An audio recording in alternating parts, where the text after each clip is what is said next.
СОНК не отстапува. Утре ќе се одржи предупредувачки штрајк во основните и средните училишта заради незадоволството на просветните работници за неисполнување на барањата за покачување на платите од 5%. Председателот на самостојниот синдикат за образование, наука и култура, Јаким Неделков, вели дека наставниците ќе бидат на своите работни места во текот на денот, но нема да ги примаат учениците на настава.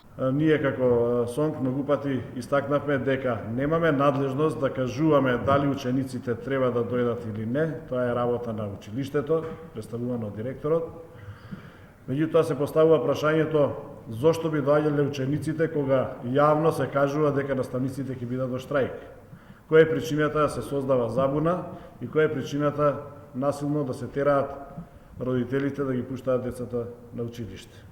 Неделков појасни дека од вторник наставата ќе се одржува и дека ова е само предупредувачки штрајк, но ќе продолжат со барањата за покачување на платите на просветните работници за 25%. Ако со крајот на септември не постигне договор со ресорното министерство, повторно ќе организираат штрајкови.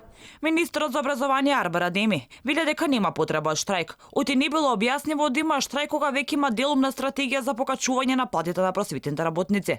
Адеми ги повика директорите и наставниците во основните и средните училишта да се подготват за утрешниот прв училишен ден, бидејќи како што рече, едукацијата на учениците не треба да има застој.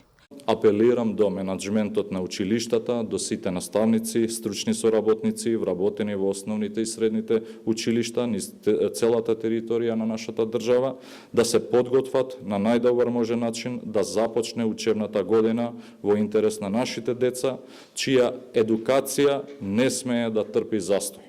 Адеми нагласи дека Министерството за образование и наука е на страна на образовната дејност и на наставниците и дека за децата преку 8% е повисока нивната плата во септември 2019 година во однос на август 2018 година, со 2 покачувања од по 5% лани и оваа година во септември.